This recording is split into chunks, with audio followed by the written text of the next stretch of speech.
Hello, everybody, and welcome to another episode of Box Office Talk. This is the show where I break down what happened at the box office, see if my predictions for the top 5 are correct, then make predictions for next week's top 5. So let's get right on into it. Last week I predicted that number 1 would be Thor Ragnarok, number 2 would be A Bad Mom's Christmas, number 3 would be Jigsaw, number 4 would be Boo 2, A Madea Halloween, and number 5 would be Geostorm. And I actually got all 5 of my predictions right this weekend. I wasn't sure if Madea or Jigsaw were gonna falter in the numbers or not, but they actually managed to get into exactly where I predicted, so that is very good. And guys, just to let you know, I do have a day off from school Tuesday and Friday, and I'm kind of trying to work in some reviews, some movies that I've seen recently, like Thor and Jigsaw, Stranger Things Season 2 I need to review. So just letting you guys know, my week's been a little hectic the past few weeks, and also I have 2 more weeks of hecticness at least. So if anything seems off, if it feels like I've been gone a while, just stick with me because I'm working on it. But let's go on. Number 1 was, of course, Thor Ragnarok, which is the highest opening weekend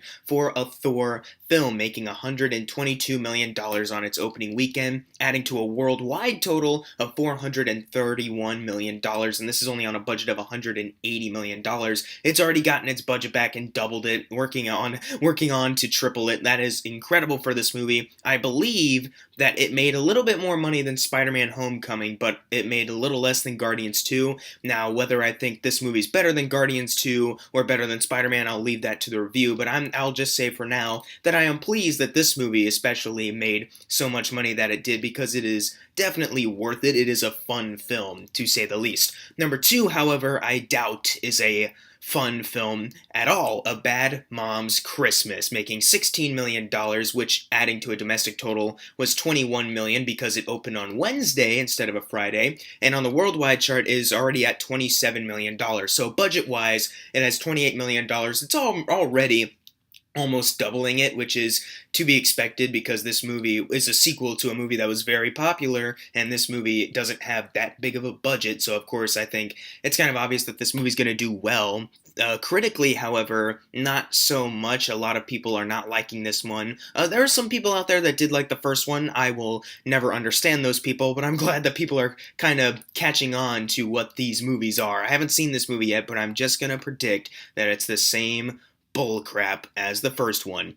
Hopefully I see it soon. Number 3 was Jigsaw, which I mentioned earlier. I did see over the weekend. I'll have a review for it eventually, but it made $6 million this weekend, adding to a domestic total of $28 million, and on the worldwide chart, it is sitting at $59 million. And after seeing the new Jigsaw film, yeah, they can definitely make another one if they wanted to, not just because of the story, but also because of the money it's been making. Sure, it's not the highest grossing Saw film that we've ever gotten, but there's clearly still an interest domestically and worldwide.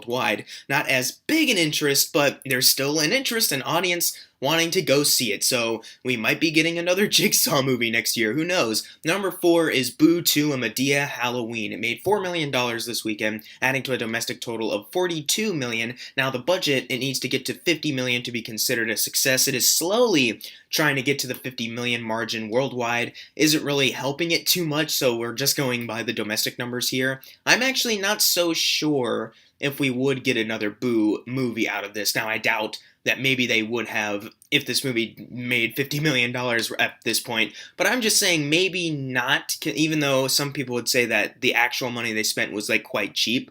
I'm just thinking that maybe this is a little bit too much of a loss, especially because the worldwide hasn't really added up yet. I'm still not sure whether you can really consider this movie a success or not. But moving on to number 5, which is Geostorm, which is slowly becoming a modest success, pretty much. It made $3 million this weekend, adding to a domestic total of $28 million, and on the worldwide chart, it is sitting at 183, so definitely huge contrast in domestic returns and the worldwide in total.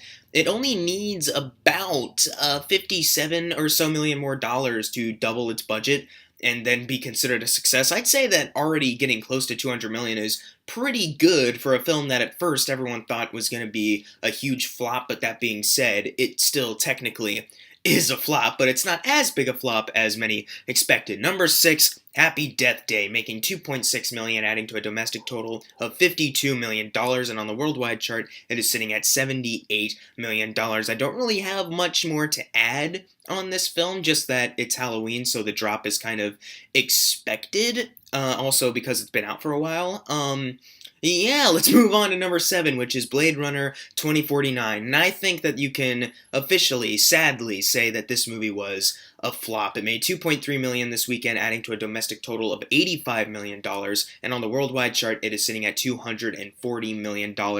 Last weekend was supposed to be the Chinese and Japanese release dates for the film, and I thought that would give this movie a huge boost worldwide, and it looks like it really hasn't. I'm saddened to say that this movie, I guess you can officially say, is a flop. It bums me out because I love this movie so much, but whatever. Some people just don't see great films. I would still recommend it, though. Go rent it, I guess. Maybe they can double their budget through rental money. Number 8, Thank You for Your Service. Another movie that's not doing quite as good, making $2.2 million this weekend, adding to a domestic total of $7 million. Still nowhere near its $20 million budget, or the doubling point of $40 million. And also another movie starring Miles Teller that is not doing that well. Only the Brave, only making $1.9 million, adding to a domestic total of $15 million, but on a budget of $38 million, which is not close to it at all, especially the $76 million doubling point that it really needs.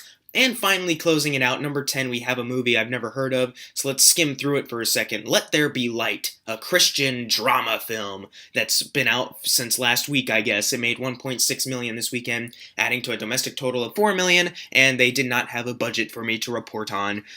Now it's time for the fun part, the predictions for next week's top 5. I'm going to say number 1, Thor Ragnarok, obviously. I think that's kind of obvious. Then I'm going to say number 2, Daddy's Home 2, because that movie, the first movie, did pretty well 2 years ago. Number 3, I think, will be Murder on the Orient Express. Number 4, A Bad Mom's Christmas. And number 5, Jigsaw. But what are your predictions for next week's top 5? Leave it in the comments below. And if you got your predictions right for this week, you're going to get a shout out right now. Unless you didn't get it right, then I'm sorry. And as always, thank you guys for watching. Make sure to subscribe. I'm Jackson Fulcher.